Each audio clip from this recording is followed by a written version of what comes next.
ficar de pé, ler um texto da Palavra de Deus. E vamos ler na carta de Paulo aos Efésios. Efésios, capítulo 5. Efésios, capítulo 5, a começar do versículo 18.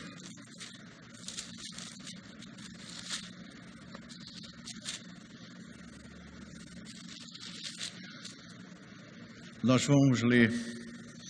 Eu vou mesmo fazer a leitura porque nós estamos já online. Então, estaremos lendo a leitura, fazendo a leitura.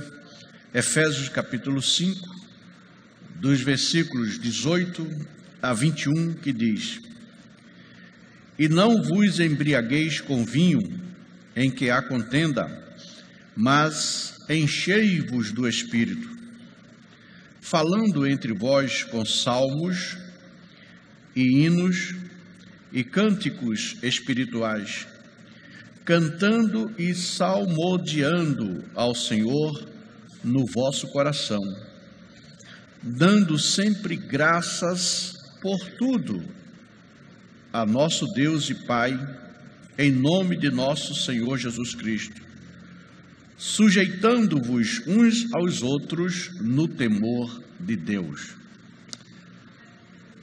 Quem deseja oração? Pai, nós queremos te louvar e te agradecer, Senhor, por esta rica e grande oportunidade de estarmos na tua casa. E agora queremos apresentar, Senhor, os pedidos de oração que foram aqui verbalizados. Que tu estejas entrando com a providência, libertando, curando. Senhor, vá na UTI, faça um milagre, Senhor. E também queremos apresentar o evangelista Evaldo, Senhor, que tu estejas entrando com a providência necessária na vida dele, Senhor, dando-lhe vitória. Agora, Pai, os teus filhos também que aqui estão ergueram as mãos, manifestando uma necessidade que, apesar de não conhecermos quais são, tu as conheces. Estejas, portanto, vindo ao encontro das mesmas, realizando milagres, Senhor, para que todos possam testemunhar das tuas grandezas e dos teus milagres. Pai, é no nome de Jesus que nós abençoamos a todos. E queremos também, Senhor, que teu Espírito Santo esteja trabalhando de forma magnífica em nossos corações, transformando-os numa terra fértil, para que possamos receber a preciosa semente da tua palavra e que essa semente venha prosperar, venha germinar e produzir fruto, e que esses frutos permaneçam. Também, Senhor, que sejamos semeadores. É o que oramos e agradecemos no nome de Jesus. Amém, glória a Deus. Podemos assentar, amados. Esse texto nós lemos na ceia do Senhor, e quando eu estava aqui na Santa Ceia falando, eu senti de falar com mais tempo à igreja. E é por isso que nós estamos renovando, já que esse assunto, na verdade, ele é inesgotável. Você pode falar sempre, né? Mesmo porque a palavra de Deus não se esgota. A palavra de Deus é uma fonte inesgotável. Amém? E como dissemos na ceia do Senhor, na Santa Ceia, que é um assunto às vezes polêmico, porque existe dentro do povo de Deus alguns que não creem, outros que creem, mas de outra forma, há um desequilíbrio, enfim, existem várias variantes quando se fala do Espírito Santo de Deus, que é o que o Paulo está falando aqui, observando sobre o Espírito Santo de Deus.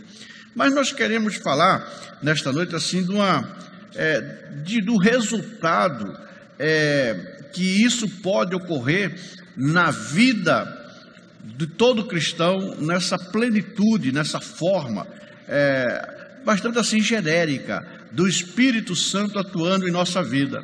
É isso que nós pretendemos nessa noite falar, exatamente isso. É a forma plena do Espírito Santo estar trabalhando em nossas vidas para que ocorram resultado, porque o Espírito Santo, ele trabalha e ele é Deus. Significa, queridos, que Deus não trabalha em vão. Não existe nenhum trabalho do Espírito Santo em nossa vida vão. Não. Deus é um Deus sábio, ele faz tudo certo, correto. E quando ele trabalha na minha e na sua vida, significa que existe, ele espera um resultado. E esse resultado, de fato, existe. Amém? E vamos falar, portanto, desse texto. O apóstolo Paulo começa aqui falando, que eu vou repetir: não vos embriagueis com vinho, em que há contenda, mas enchei-vos do Espírito.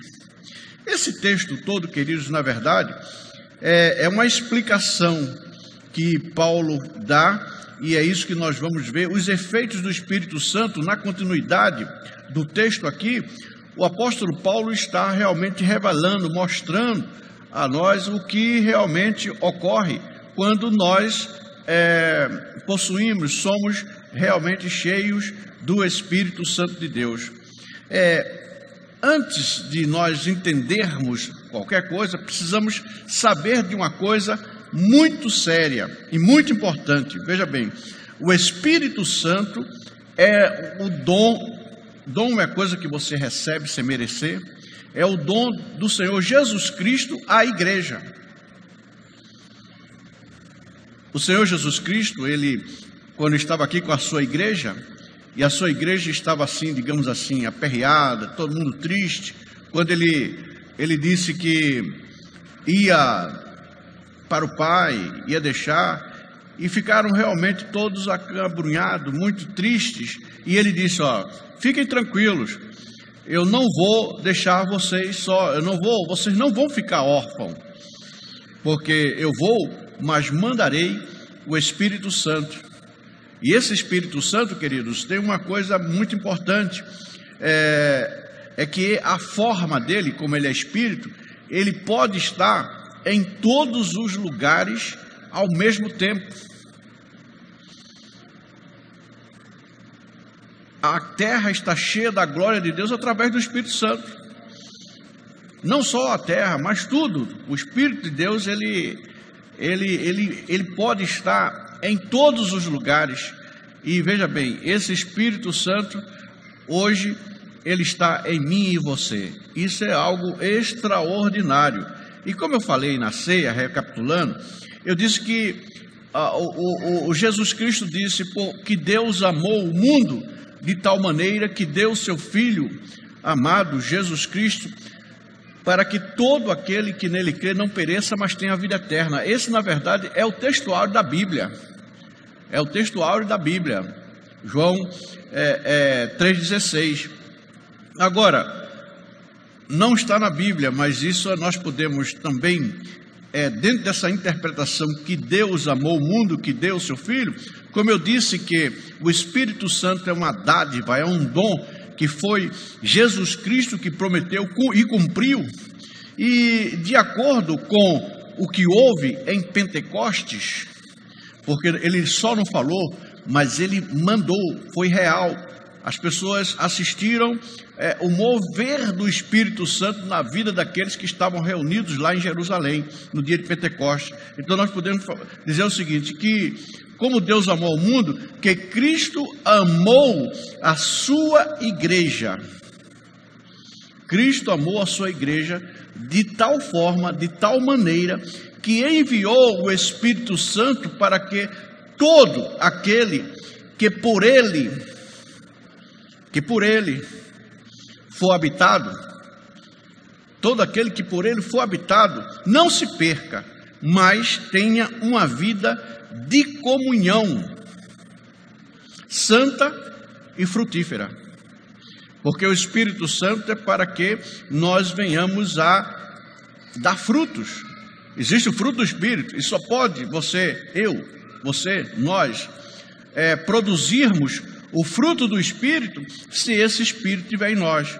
Então, Jesus amou a igreja, nos amou de tal maneira que mandou o seu Santo Espírito para que todos nós que fôssemos ou sejamos cheios dele, nós não tenhamos uma vida qualquer, uma vida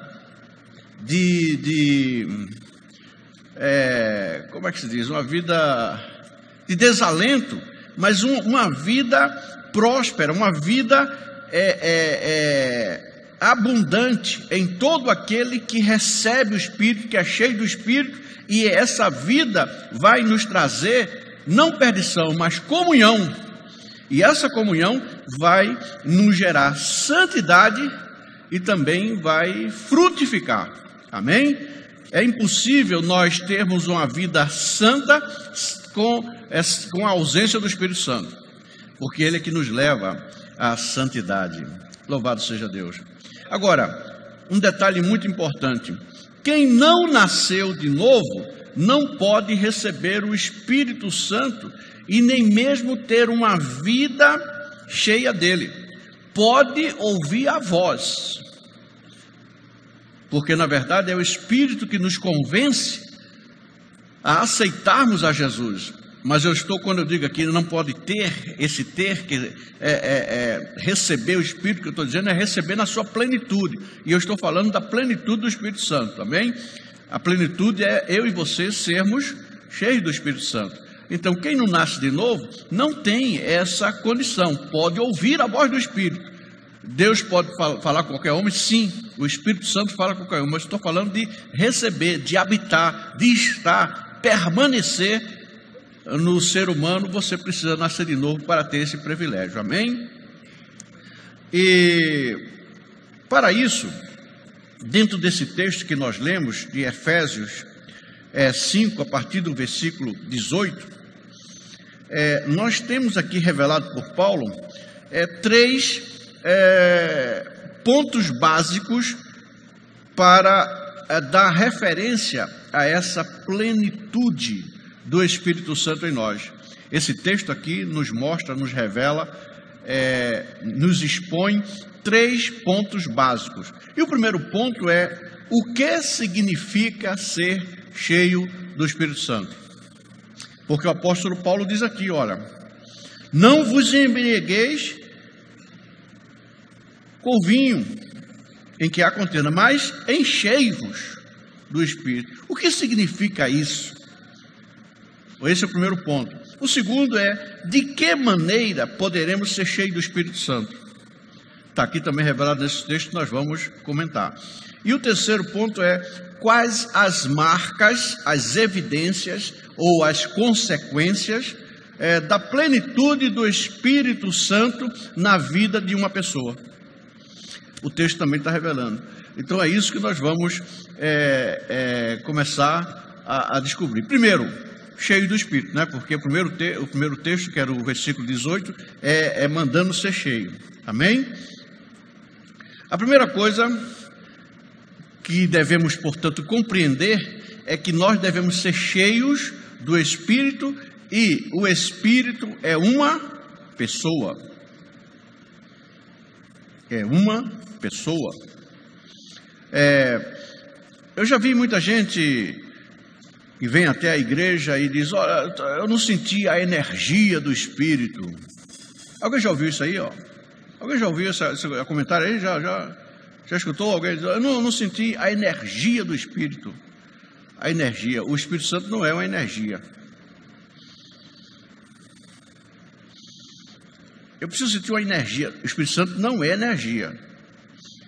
Olha, eu fui à igreja, mas não senti aquele poder, aquela coisa. Também não é uma força impessoal. O Espírito Santo não é. Agora, o Espírito Santo é uma pessoa, não como nós. O Espírito Santo é uma pessoa, mas não como nós imaginamos. Porque o Espírito Santo é a terceira pessoa da Santíssima Trindade. Ele é igual ao Pai, ao Filho, em santidade, essência e substância. Ou seja, ele é Deus. Entenderam? Quando nós falamos da pessoa do Espírito Santo, estamos nos referindo a uma pessoa, mas não uma pessoa comum. Não uma pessoa comum, mas uma pessoa que é igual. Ele é a terceira pessoa da Trindade e ele é igual. Guarde isso. Ele é igual ao Pai, é igual ao Filho, em santidade, essência e substância. Amém? Ser cheio do Espírito Santo, queridos, é ser controlado por esse Espírito.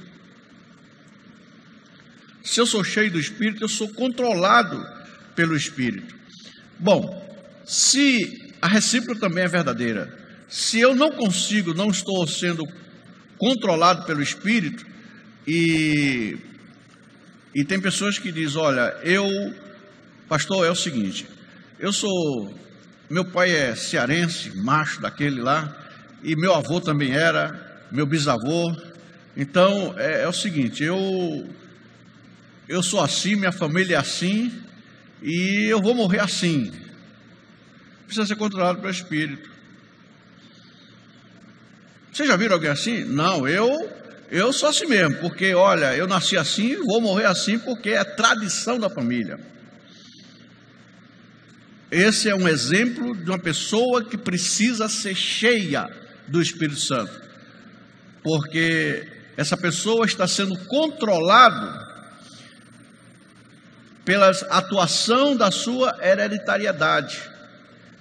Mas quem está em Cristo, nova criatura é. As coisas velhas passaram, tudo se fez novo. E essa novidade de vida nos leva a levar uma vida não como nossos pais viveram, não como nós queremos, mas como Deus quer.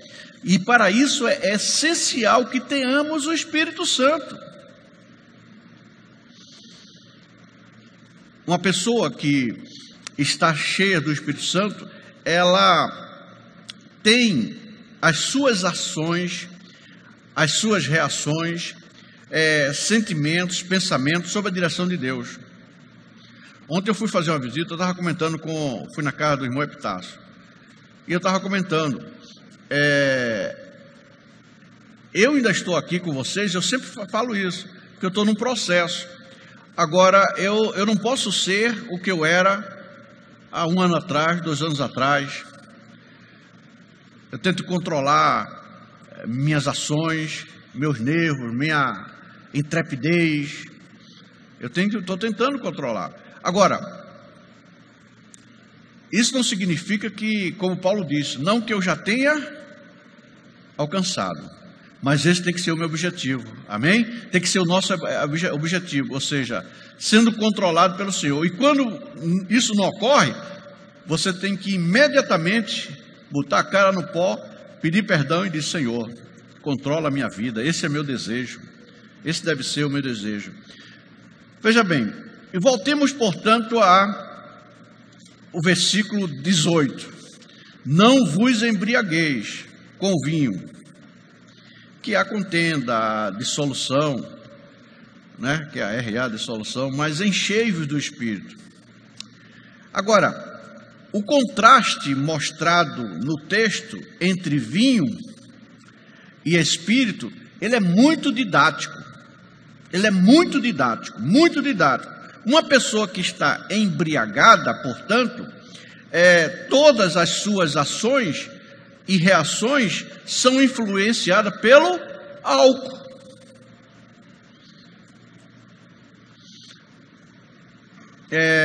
Nós já ouvimos aqui na igreja muitos testemunhos de mulheres sábias que o marido chegou totalmente embriagado e ela não discutiu. Ela não discute com o marido embriagado. Ela está orando para a salvação dele, mas ela trata direitinho e tal. Quando ele ficar bom é que ela vai conversar. Porque a pessoa embriagada, ela está sob o efeito do álcool e ela é totalmente diferente da pessoa, perde a racionalidade. O álcool tira a racionalidade da pessoa. E veja como é didático esse texto. Bom, então quando se está embriagado com o álcool, toda a influência sua vai ser pelo álcool. Agora, uma pessoa que está cheia do Espírito, significa que todas as suas ações e reações serão guiadas pelo Espírito. Da mesma forma que alguém cheio de álcool vai ter reações que o álcool vai fazer, né? Vai tirar o seu senso, a sua razão. O cheio do Espírito, você vai falar, fazer, reagir de acordo com o Espírito Santo, amém? Outro fato importante a ser considerado tem a ver com o próprio caráter do Espírito Santo. O caráter do Espírito Santo, e o próprio nome já está dizendo, é santo. O caráter do Espírito Santo é santo, ele é santo. Já se diz é santo. Portanto, antes de tudo, o Espírito Santo é santo. Por isso já tem o nome dele, santo, santo, santo. Sendo assim, qual será a primeira característica de uma pessoa cheia do Espírito Santo? Andar em santidade. Santidade. Então, uma pessoa carnal, uma pessoa que vive xingando, palavrões, contando, entendeu? Falando besteira, asneira, está revelando uma coisa, né? E quando se fala em santidade, o que é santidade? Nós temos que entender também, porque às vezes as pessoas confundem a santidade por ele fazer algumas coisas no seu exterior. Mas o que é santidade? Santidade é nós separarmos, tirarmos, removermos da nossa vida, separar da nossa vida, aquilo que nós tomamos conhecimento que desagrada a Deus. Então, santidade é o quê? Uma separação. Também, quando você separa, você passa um período de consagração. Por quê? Porque no momento em que você separa algo que desagrada a Deus, você passa automaticamente a estar se consagrando a Deus. Consagrando a Deus. E quando você se consagra, você está também se dedicando a Deus. E em consequência disso, quando você faz isso, você se dedica, quando você se consagra, quando você separa, você vence, sabe quem? O pecado. O pecado. Porque a aproximação de Deus afasta o pecado. Porque o Deus é santo. E o Espírito Santo é santo. O Pai está nos céus. O Filho está à direita. Mas o Espírito Santo está em nós. E Ele é santo. Alguém já teve esse sentimento de fazer alguma coisa e sentir, depois que faz, sentir uma dor no coração? Dói no coração, e você se arrepende e diz, olha, dá vontade de morrer, de tanto arrependimento. Alguém já passou por isso? Já passou? Isso é o Espírito Santo que entristece. Quando o Espírito Santo que está em nós, ele entristece, por isso que a Bíblia diz, não entristeçais o Espírito Santo. Quando ele entristece, a angústia é muito grande, nós ficamos muito angustiados. Aí é o momento de você pedir perdão, e quando você pede perdão, você fica aliviado. Ou seja, aquele que confessa, ou seja, reconhece o erro e deixa o erro, alcança essa misericórdia. E a maior misericórdia é essa, você sentir, você que estava com o peito doendo, estava assim sem chão, e de repente você ora tal, você sente que volta a alegria, volta aquele momento de comunhão com o Senhor. Isso é o Espírito Santo que faz. Entendemos também que a santificação é muito mais Cristo em nós. Quanto maior a nossa santificação, a nossa separação, mas o crescimento de Cristo, irmão Jair, está em nós. Nós vamos crescer. É Cristo mais. Quanto mais Cristo na minha vida, mais eu vou ter alegria. Claro que lutas vão aumentar, mas você vai... Porque todas as vezes a maior luta é conosco mesmo. Quanto mais nós nos aproximamos de Deus, vai ter luta conosco mesmo. O apóstolo Paulo, no capítulo, depois nós estaremos falando também, porque estamos falando dentro de um assunto básico que é a suficiência de Cristo em nossa vida, né? E o Espírito Santo, portanto, faz parte desse conjunto. E o apóstolo Paulo diz que nós vivemos numa guerra entre carne e espírito. Olha, são antagônicos, o desejo dos dois não batem, e é uma guerra. Quanto mais nós nos aproximamos de Cristo, mais nós deixamos de lado aquilo que nos dá prazer, aquilo que a carne tem prazer. E aí isso é guerra. Isso é guerra.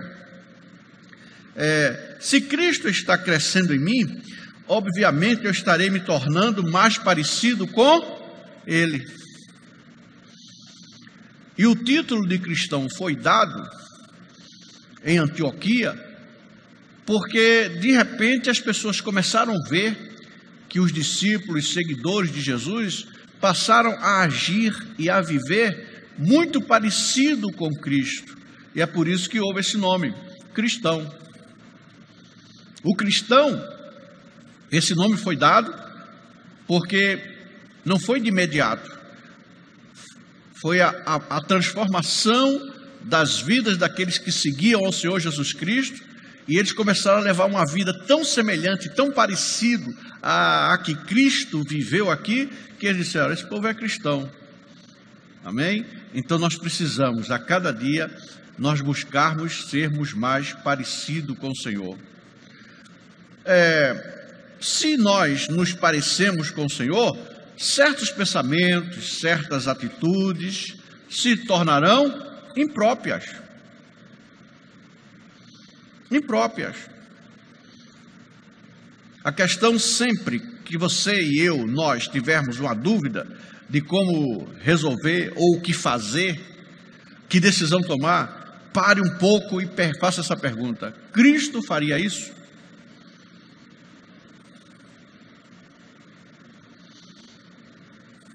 Entendeu? Você está em dúvida?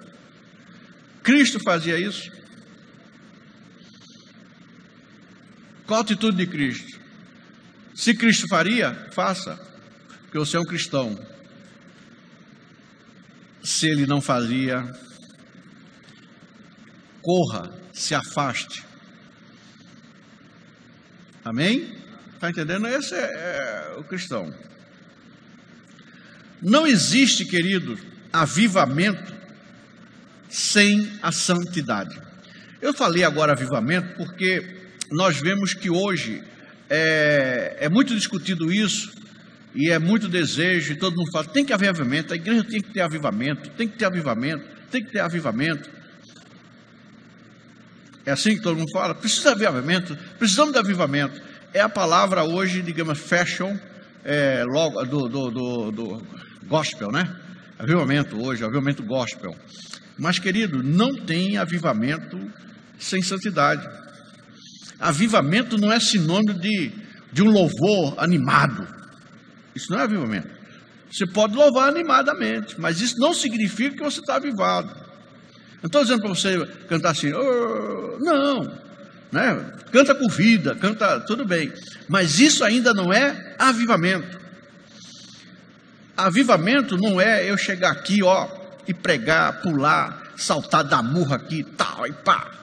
A igreja está avivando. Não, isso também não é avivamento. Eu posso estar muito exaltado no bom sentido, né? Como é que é? Motivado, posso estar motivado. Motivação, portanto, a pessoa motivada faz muita coisa, mas motivação não é avivamento. Aí você diz, espera aí, pastor, que negócio é esse? Avivamento é o coletivo da plenitude do Espírito. É quando um grupo de pessoas passam a viver a vida que Cristo viveu. buscando o conhecimento da palavra, amém? E tentando levar uma vida parecida com a igreja. Um grupo de pessoas cheias do Espírito começa a impactar a igreja. Vamos dar um exemplo. Se as mulheres aqui resolvem, as mulheres tentam isso, o ciclo de oração, para impactar a igreja. Em qualquer local que esse grupo resolve orar, buscar, e vai fazer a diferença na igreja. Agora, precisa buscar, orar, mas viver o evangelho de maneira genuína. E assim, haver a sinalização dos valores do reino. Então, na verdade, avivamento, queridos, é nós vivermos um evangelho de forma genuína.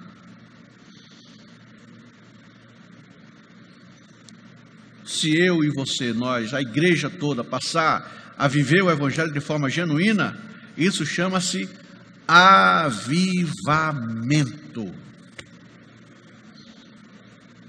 Avivamento, ou seja, a igreja está viva, porque ela está realmente incorporando os valores do reino. Avivamento não é competição. Vamos orar, buscar aqui para a gente ser, né, mais do que o grupo tal, o departamento tal. Não, não é. Não é. Amém?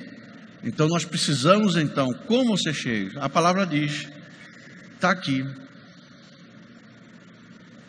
Encheios do Espírito. Encheios do Espírito. É isso aí. Agora nós vamos, de que maneira podemos ser cheios do Espírito? Vamos passar para o 19.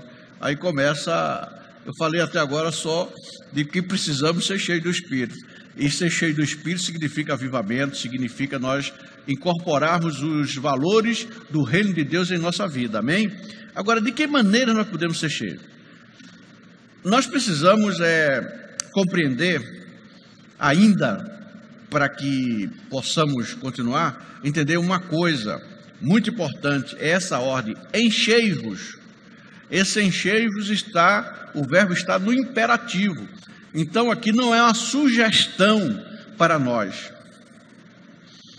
A Bíblia aqui não está sugerindo que nós nos enchamos, mas é uma ordem, enchei-vos, enchei-vos.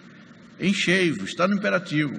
Sendo uma ordem, aí é que vem uma coisinha muito importante para nós nessa noite, é que, sendo, portanto, uma ordem, se eu ou você, se nós não estivermos buscando ao Senhor para que Ele nos encha do Espírito,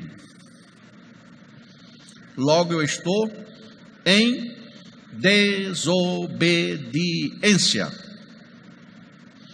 E quando eu estou em desobediência, eu estou em pecado. Pastor, agora começou a ficar mais forte. Vocês estão entendendo? Para você entender a segunda parte, você tem que entender isso aí. A ordem, se está no imperativo, não é sugestão, eu já falei, é ordem, enchei-vos. Quando eu não busco isso, eu estou desobedecendo uma ordem.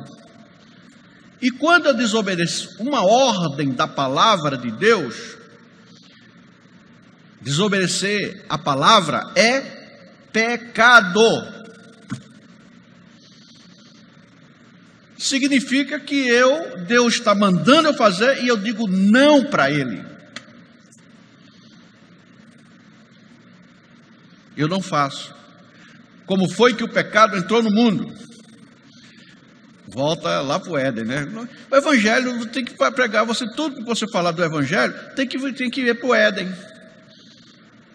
Qual foi o pecado de Adão?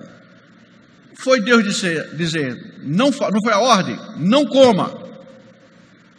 E o que é que Adão fez? Comeu, pecou.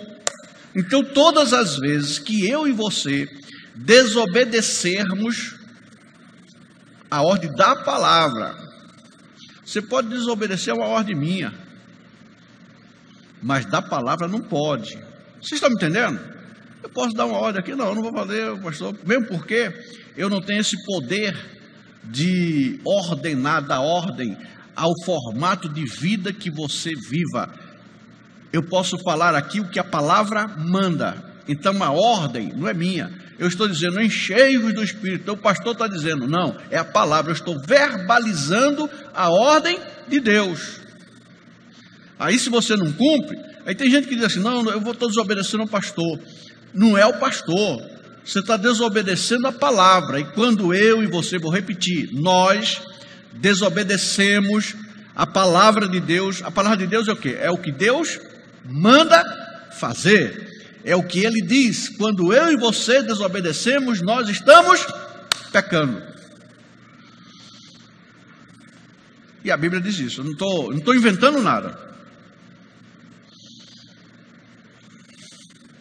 Observe que o texto, ele primeiramente fala sobre o abandono de algo que está dominando o homem. Não vos embriagueis, é abandonar, abandonar algo que está dominando o homem. E depois é que vem a plenitude do Espírito. Agora, o texto está dizendo, querido, significa aqui que nós não podemos, usando aqui a metáfora do vinho, eu e você, nós não podemos beber o vinho e ao mesmo tempo ser cheios do Espírito. Não dá para fazer as duas coisas. Não dá para fazer algumas coisas. Esse vinho aqui, queridos, foi usado como uma forma didática, mas você entenda por vinho qualquer coisa que esteja tomando lugar na sua vida, o lugar do Espírito Santo.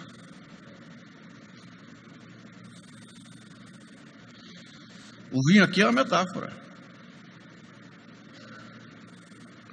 Quantas moças e quantos rapazes abandonaram a igreja, o Senhor Jesus, estão pagando alto preço porque ficaram embriagadas de amor por um descrente.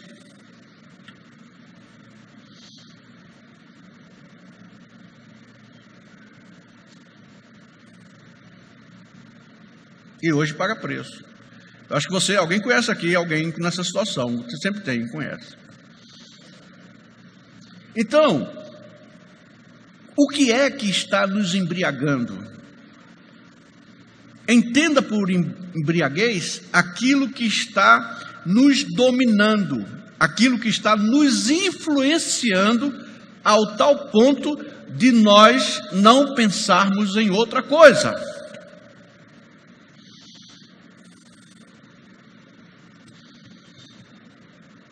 Estão entendendo?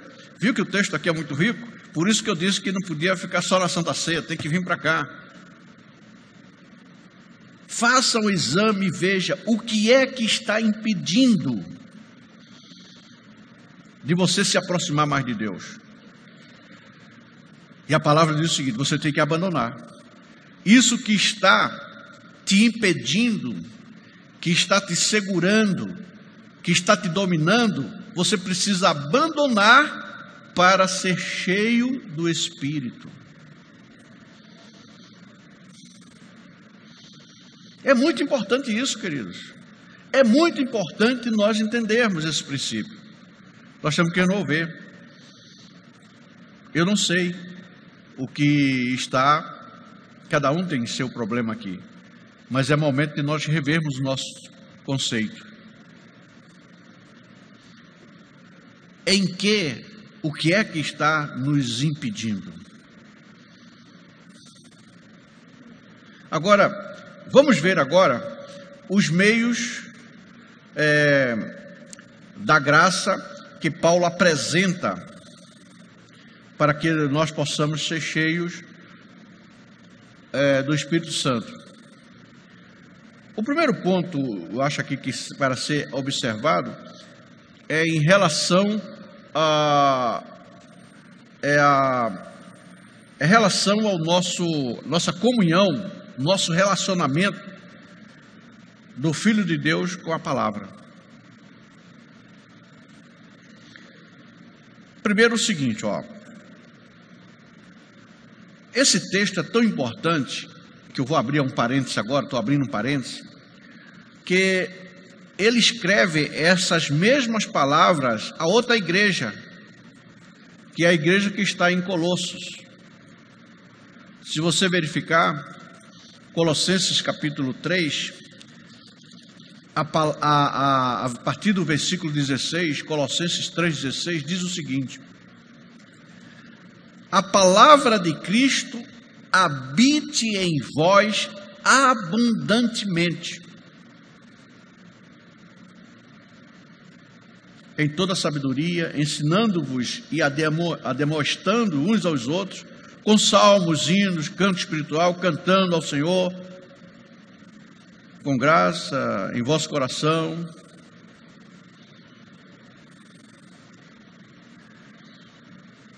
Você percebe que, e se você continuar aqui lendo Colossenses capítulo 3, você vai ver que ele fala aqui da mulher, marido amai suas mulheres e tal, né? Com as mulheres, continua. O assunto é tão importante, portanto, que Paulo escreve 2 vezes o mesmo assunto com outras palavras, mas você vê que é o mesmo assunto. Há uma semelhança muito interessante. E essas duas destacam a sabedoria de Cristo, como nós podemos realmente estar em inteira comunhão com o Senhor Jesus. Agora, nós precisamos ver que existe aqui, nós estamos vendo, de que maneira nós podemos, perceber, ter esse Espírito Santo, ser cheio do Espírito Santo. Nós temos que ver uma vida prática, nós temos que aplicar isso em nossas vidas de forma prática.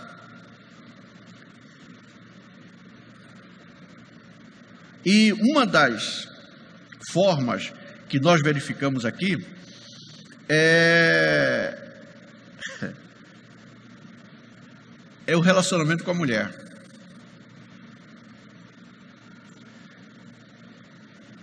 A aplicação prática desse estar cheio do Espírito Santo possui, o mesmo texto possui a orientação relacionada a marido e mulher, pais, filhos, empregados e patrões.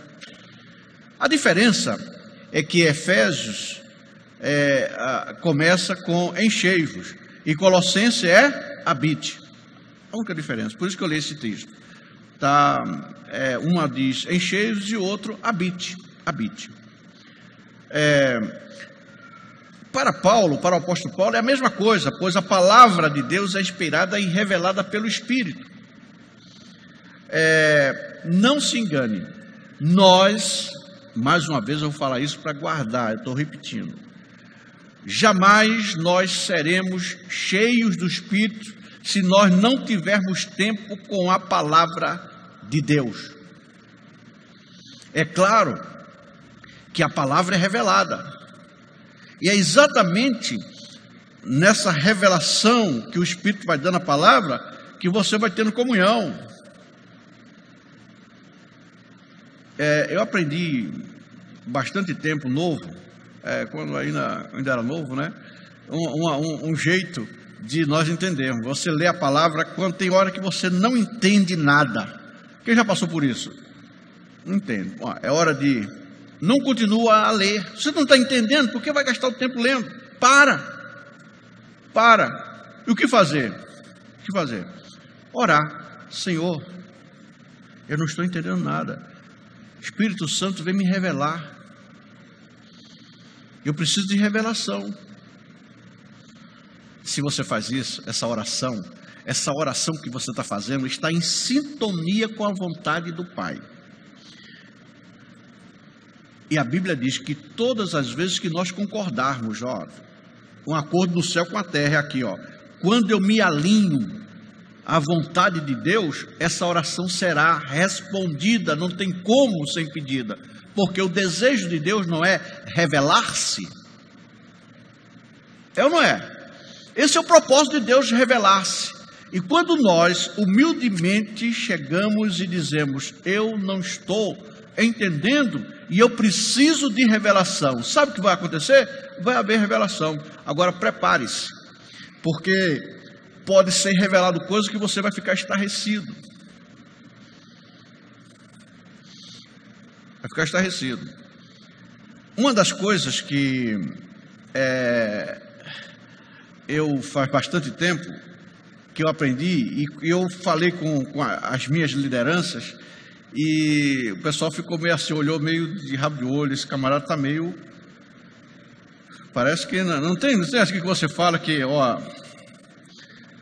Foi quando eu tive o entendimento dado pelo Espírito de estar buscando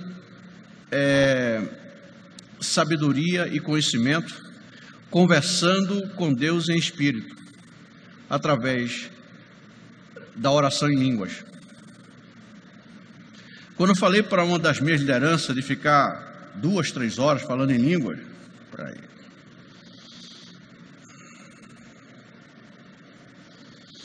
dirigir, às vezes o companheiro está do lado aqui, não está vendo, mas eu estou falando em língua aqui, ó. Às vezes eu não estou vendo nem mesmo a estrada direito, que eu estou lá. Entendeu? Tá aquele negócio lindo. Isso é uma loucura. Aí eu conheci uma pessoa que foi uma referência fantástica na minha vida e foi na vida dessa igreja. Eduardo Pablo Joerck. Pastor Eduardo, ele falava do Espírito Santo como poucos. Conhecia o Espírito Santo como poucos. E aí foi quando ele me entusiasmou e disse, eu faço isso, continua fazendo. Aí eu me apoiei nele, aí eu cresci aqui, porque esse negócio me deixou assim meio acabulhado, porque eu olhava para um, falava com um líder, falava com outro, e todo mundo ficava assim, não sei, esse negócio aí é perigoso, isso tem perigo, cuidado no fanatismo. Mas, queridos, quando você busca sabedoria e você começa a ter revelações que você nunca viu o pregador falar, e a gente acha que tudo está contido naquela pregação, como se Deus fosse engessado. Queridos, Ele tem muito mais para revelar para mim e para você. E minha oração, meu pedido é que nós tenhamos pessoas aqui que busquem muito mais. Para quê? Para que possa me ensinar. Eu preciso de conhecimento. Todos nós precisamos de conhecimento. Todos nós precisamos de revelação. Precisamos de revelação. O irmão Pedrinho mesmo já me deu muita revelação, sabedoria, palavra. Às vezes ele nem sabe, ele fala as coisas, né? As pessoas ficam... E foi o que o pastor também, João Pereira, me ensinou. Ele disse, quando alguém for falar com você, ou mesmo dar um testemunho, falar alguma coisa, mesmo que o português, a concordância, aquele negócio doa aos seus ouvidos, você fica tentando entender a ideia, o que ele está passando. Quem teve aula com ele já viu o João Pereira falar isso aqui. Você teve... o Cassiano já teve. Ele falava isso, né, Cassiano? Tente entender, compreender a ideia. Esqueça os verbos, entendeu? As concordâncias. Esquece isso aí. Veja a ideia. Ligue-se na ideia. Porque ali tem ensinamento profundo que Deus está dando para mim e para você. Porque quando a pessoa começa a falar muito errado, você até nem quer mais ouvir. E ele disse não. E olha, eu estou falando de João Pereira. Falava fluentemente latim, grego. Não era falar, não era ler, é fluente em latim, fluente. Ele passou um tempo lá, e é por isso que no livro dele convém que o bispo seja casado, porque ele foi no Vaticano, e como tudo lá é em latim, ele pegou tudo lá. É por isso que ele cita. Quem já viu, leu, convém que o bispo seja casado? Alguém já leu aqui? Já leu, Mateus? Ali tem, muita gente já leu aqui. Já leu, né, Luiz? E ele cita páginas reais lá, ó, você vai ver no Vaticano, assim, o tratado assim, porque ele foi lá em latim, pegou tudo. E ele traduziu, né? Tudo que da Igreja Católica, que é escrito em latim, tudo lá, e ele, por conhecer muito latim, fluente em latim, ele foi lá e trouxe e mostrou. Nesse livro, na verdade, ele cria um debate entre o bispo e um pastor. E aí, é uma ficção, mas nesse debate, o pastor fala toda a história da Igreja Católica. Vale a pena, eu já soube que tem aí, você pode baixar esse livro aí, olha, fantástico. Mas vamos voltar aqui ao assunto, que eu dei uma saída, abri um parênteses. Veja bem, eu falei no versículo 19, começa dizendo, 19, falando entre vós com salmos. Queridos, os salmos fazem parte da revelação bíblica. Os salmos, na verdade, são uma espécie de inário, inspirado por Deus, pelo próprio Deus, para que nós, como povo dele, pudéssemos usar este inário em nossas celebrações, falando entre vós em salmos e hinos e canto espiritual. Falar em salmo é utilizar a linguagem adoradora dos salmos nas conversas entre os irmãos. O que é que tem sido a nossa conversa entre os irmãos? Temos conversado, conversa de quem está cheio do Espírito ou quem está alienado do Espírito. Porque aqui diz, enchei-vos do Espírito Santo, falando entre vós com salmos. Significa meditando. Nós temos que estar sempre conversando e meditando nas coisas de Deus.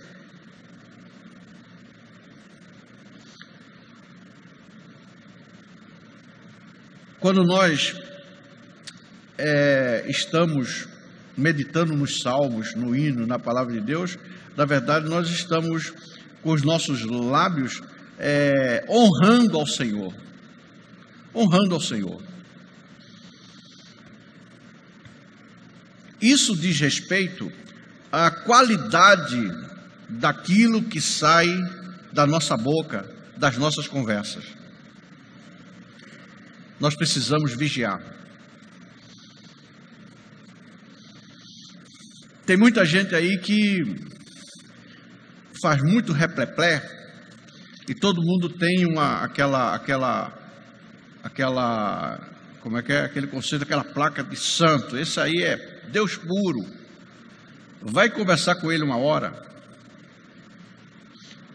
Vê qual é o assunto que sai. Vê as palavras.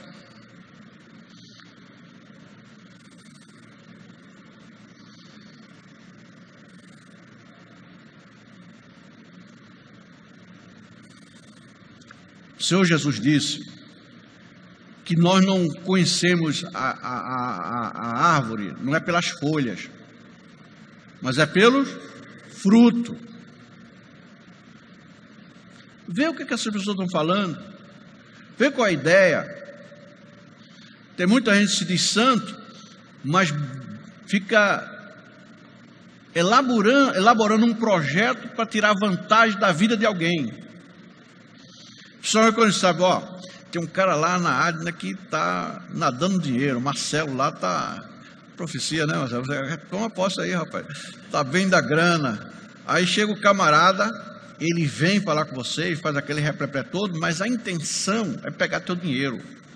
Isso não é santo, isso é santidade de pau oco, não tem santidade nisso nenhuma.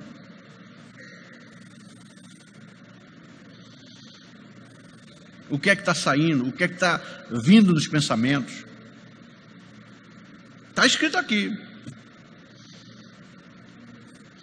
Falando entre vós com salmos e hinos, cantos espirituais, cantando e salmodiando ao Senhor no vosso coração,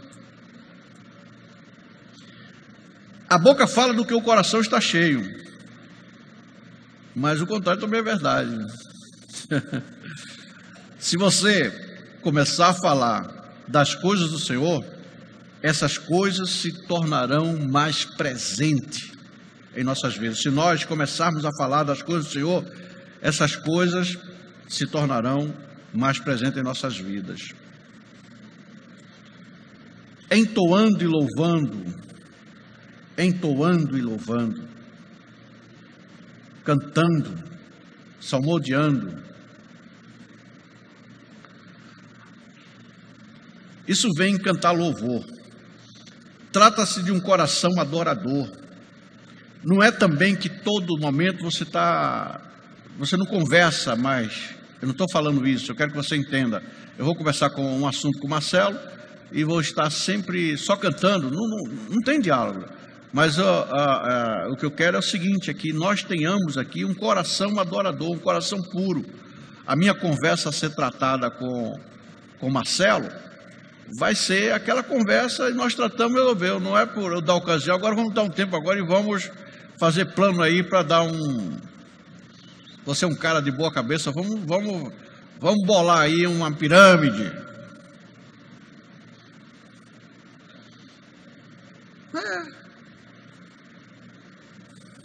Vocês estão entendendo o exemplo? O coração pode até estar cantando, mas está cheio de outra coisa. Nosso coração queria tocar pelo Espírito Santo, mas se nós tivermos constantemente um coração adorador, o Espírito Santo nos encherá de sua presença. Louvado seja Deus. No versículo 20, nós podemos ver uma coisa muito interessante. Dando graças por tudo ao nosso Deus e Pai, em nome do nosso Senhor Jesus Cristo. Um coração agradecido, uma pessoa que tem um coração agradecido, ele não pode estar revoltada com Deus.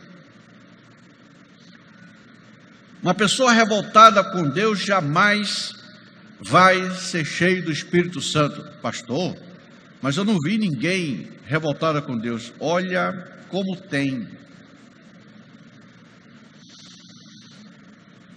Como tem. Se você for dar atendimento, não é, Zé Carlos? De 10, 8 estão revoltadas com Deus. Elas não falam, mas existe uma revolta que está dentro. Revoltada por quê? Eu não mereço isso que eu estou passando. Eu não mereço isso. Alguém ouviu já alguém falar esse negócio? Eu não mereço isso. Alguém já ouviu essa frase? Eu não mereço. Eu não mereço. Ou seja, então Deus é um Deus injusto, que eu não mereço, e Ele está permitindo que isso ocorra comigo. Isso é revolta contra Deus. Queridos, eu e você, nós não merecemos nada. Tudo é pela misericórdia do Senhor. Amém? Não temos direito a algum mérito nenhum. Nenhum. Se nós achamos que temos algum direito, nós já estamos banalizando a misericórdia, dizendo, para que misericórdia? Eu sou um cara bom. Nenhum de nós é bom. Jesus falou isso. Ninguém é bom. O único bom é Deus. Então, queridos, se você está passando problema, Senhor, por tua misericórdia, me socorre. Eu sei que eu mereço isso, porque eu não mereço nada. Mas tem misericórdia de mim. Amém? Estão entendendo? Uma pessoa que é revoltada com Deus não pode ser cheio. Gente de mal com a vida, murmurador, e não sabe agradecer por nada, acaba se tornando muito mais amargurado, muito mais amargurada ainda. A amargura é terrível. E toda amargura, ela tem na sua essência uma revolta contra Deus. Agora foi forte aí, né? Sabe por quê? A revolta, a amargura vem por você dizer que não merece. Por que eu estou passando por essa situação? Eu, que sempre fiz, faço tal, e agora estou dessa forma. Isso cria amargura. E nós não podemos ser amargurados. Agora, tem que andar um pouquinho, né? Que o tempo já enterrou. Eu vou ficar com alguma coisa para terça, para encerrar. Eu queria terminar. O verso 21, versículo 21. Sujeitando-vos uns aos outros, no temor do Senhor, no temor de Deus. Um coração submisso. Isso é um coração submisso, no temor do Senhor. A sujeição mútua é a decisão de um amor, ou seja, em amor, você reconhecer a preciosidade do Senhor Jesus Cristo na vida dos outros. Nós queremos ver só a preciosidade de Cristo na nossa vida, mas nós precisamos ver a preciosidade de Cristo na vida dos outros. Agora foi meio forte isso, né? Mas é isso mesmo. É aquilo que eu sempre falo aqui, eu já falei várias vezes aqui. Para nós, queridos, só sobra medalha de bronze. Estamos aí nas Olimpíadas, né? Então vamos falar a linguagem das Olimpíadas. Só serve, para nós só resta medalha de bronze. A de ouro já é do Senhor, ninguém toma dele. A de prata é para os outros.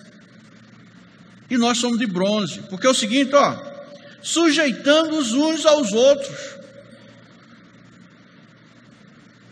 no temor do Senhor.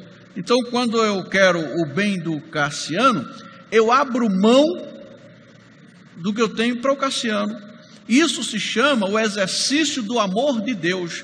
Quem foi que deu tudo o que ele tinha por nós que não valia nada? Quem foi? Deus. E a Bíblia diz para a gente exercitar e ter esse sentimento.